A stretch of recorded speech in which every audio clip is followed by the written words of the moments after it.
Apollo 11 est propulsé dans l'espace pour une odyssée de 400 000 km jusqu'à la Lune.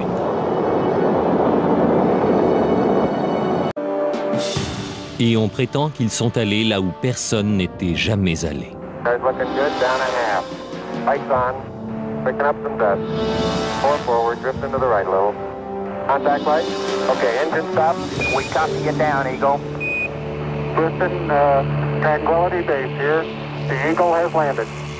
Pourtant, se sont-ils vraiment posés sur la Lune? Des millions de personnes ont vu à la télévision le module lunaire se poser et entendu prononcer ces paroles inoubliables. It's one small step for man, one giant leap for mankind.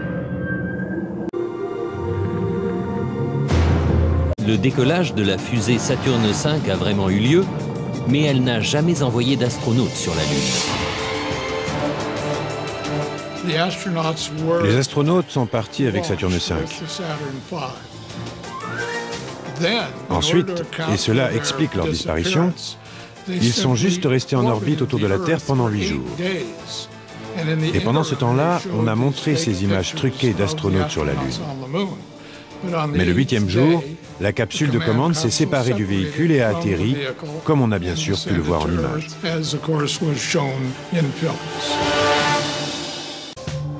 Mais comment croire que l'un des plus grands moments de l'histoire de l'humanité est une imposture? L'Amérique et l'Union soviétique étaient embourbées dans la lutte pour la domination du monde. Les gens pensaient que le pays qui gagnerait la course à l'espace gagnerait la guerre froide. Et gagner cette course, c'était arriver les premiers sur la Lune. C'était une époque d'hystérie nationale. La NASA avait les moyens de mener à bien la plus grande imposture de tous les temps.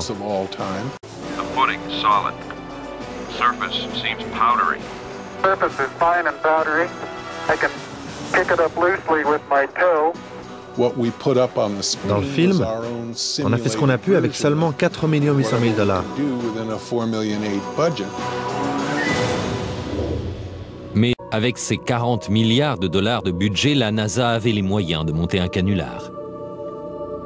Les alunissages étaient en fait filmés en plein désert du Nevada, des portions de terrain désolé qui ressemblent à la Lune.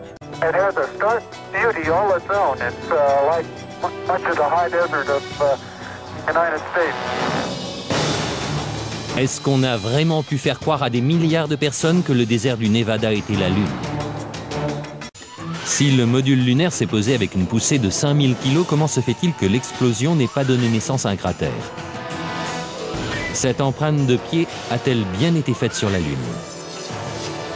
10 astronautes sont morts dans d'étranges circonstances. Jusqu'où étaient prêts à aller ceux qui ont organisé cette imposture? Le module d'excursion lunaire, le LEM, emmena des astronautes jusqu'à la surface de la Lune. Mais ne s'agissait-il pas plutôt d'une maquette déposée par des câbles sur un plateau de cinéma?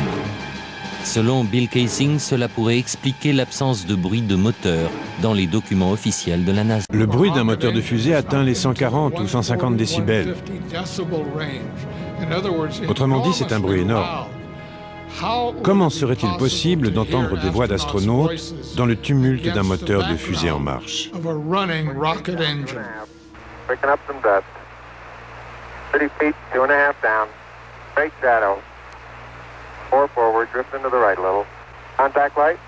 Et puis il y a encore une chose. S'ils s'étaient vraiment posés sur la Lune, cette poussière serait ensuite retombée. Or, on n'observe pas la moindre trace de poussière sur les pieds du module lunaire. Un petit pas pour l'homme, un grand bond pour l'humanité, a très bien pu être fait sur l'Air 51. Pour présenter tout cela comme une supercherie, ils doivent nier toutes les preuves et tous les tests scientifiques qui témoignent des alunissages. Ma conviction qu'Apollo était une imposture ne se basait pas sur une preuve en particulier, c'était tout un ensemble. Tout ça était bidon. La preuve est dans les photos et les films de la NASA elle-même. Nos recherches tentent à montrer que les images des missions Apollo ne sont ni authentiques ni justes. Elles sont remplies d'invraisemblances et d'anomalies. L'examen de ces images conduit à penser que l'homme n'est pas du tout allé sur la Lune. Une image qu'il contrôlait complètement, en noir et blanc, avec du grain. Et cette image a persuadé tout le monde que l'homme avait marché sur la Lune.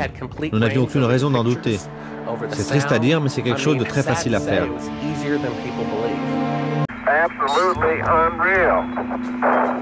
Apparemment, les astronautes se déplacent dans la pesanteur lunaire, qui est 6 fois plus faible que celle de la Terre. Mais Percy remarque que si on double la vitesse du film, ils ont l'air de courir sur Terre.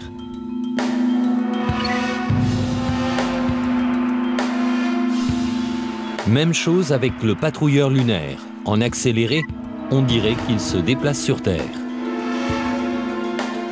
Mais une autre question est particulièrement troublante.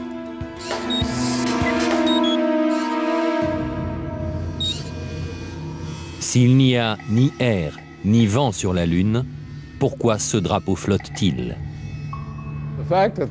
Si le drapeau flotte sur la Lune où il n'y a pas d'atmosphère, c'est qu'il y a eu un petit coup de vent sur l'Air 51 pendant le tournage.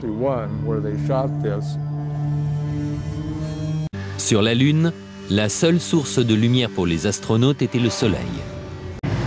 Et pourtant, dans cette photo prise par Apollo 14, les ombres sont projetées dans des directions différentes, suggérant plusieurs sources de lumière.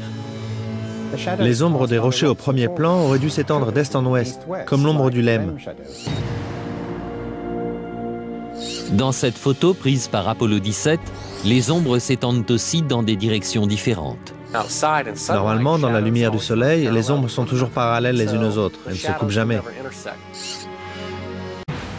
Questionnée sur ces photos et vidéos douteuses, la NASA nie en bloc les accusations. Mais quoi qu'en dise la NASA, les partisans de la théorie du complot maintiennent qu'Apollo était une supercherie. Après avoir regardé toutes les photos et tous les films, je suis absolument convaincu que nous ne sommes pas allés sur la Lune. Je suis prêt à jouer ma vie là-dessus. Mais certains pensent aussi que les astronautes n'auraient jamais survécu au voyage. Ils ne pouvaient pas aller sur la Lune à cause d'un phénomène que peu de gens connaissent, appelé ceinture de radiation de Van Allen. À 800 km de la surface terrestre, ces ceintures de radiation épaisses de plusieurs milliers de kilomètres entourent notre planète. Tout être humain traversant la ceinture de Van Allen serait tombé extrêmement malade. Aucun vol habité n'a jamais tenté de traverser ces radiations mortelles. Toutes les missions habitées de l'histoire, Gemini, Mercury, Skylab, sont restées en dessous de la ceinture de radiation, à part celles qui sont allées sur la Lune. D'après le physicien Ralph Rennet, pour protéger les astronautes, la capsule aurait eu besoin d'un revêtement de plomb de 2 mètres d'épaisseur. Leur seule protection était une coque externe en aluminium, fine comme du papier, et leur combinaison faite en fibres de verre, d'aluminium et de silicone. Bien que les effets des radiations soient terrifiants, la perte de cheveux, le cancer, les éruptions solaires n'ont fait aucun mal à l'équipage d'Apollo 16. Aucun des astronautes d'Apollo n'a jamais été atteint d'une maladie grave à la suite d'un voyage sur la Lune. Parce qu'ils n'ont jamais quitté l'atmosphère. C'est la principale raison pour laquelle les Russes n'ont jamais vraiment voulu envoyer des hommes sur la Lune. Était-ce la peur des radiations mortelles qui poussa les Russes à abandonner leur projet de voyage sur la Lune? D'après l'un de leurs principaux cosmonautes, ce facteur fut déterminant. Bien sûr, nous étions inquiets à l'idée de nous jeter dans l'inconnu de l'espace. Bien sûr, nous avions peur. Nous n'avions aucune idée des effets possibles de ces radiations sur l'être humain. Les dangers mortels de l'espace sont-ils la preuve que la NASA a simulé les missions Apollo? Jusqu'à ce jour, les Russes n'ont jamais envoyé d'hommes sur la Lune. Et les Américains ne prévoient pas d'y retourner.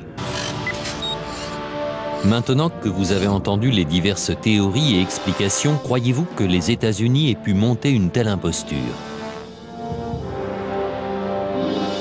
Avec son budget de 40 milliards de dollars, le projet Apollo n'était-il rien de plus que le film le plus cher jamais réalisé? C'est ma conviction personnelle et j'y crois complètement après les années de recherche que j'ai accomplies là-dessus. La NASA n'a jamais envoyé aucun homme sur la Lune. Je veux bien qu'on me traite de toqué, de cinglé ou de fêlé. D'accord, mais pas sans avoir regardé les preuves, car les preuves abondent. La seule chose sur laquelle les experts sont d'accord, c'est que la réponse se trouve à 400 000 km. Si la NASA s'est vraiment posée sur la Lune, alors des vestiges des 6 missions Apollo réussies sont restés sur place. Les structures porteuses des LEM, les patrouilleurs lunaires abandonnés, même les drapeaux américains doivent reposer sur chaque site d'alunissage. J'aimerais simplement inviter la NASA, ainsi que tous ceux qui la soutiennent, à se munir du plus puissant des télescopes pour essayer de repérer un module lunaire. Si c'est le cas, je ne dirai plus un mot de tout ça. Mais s'il n'y a pas de module lunaire, je n'aurai plus rien à prouver.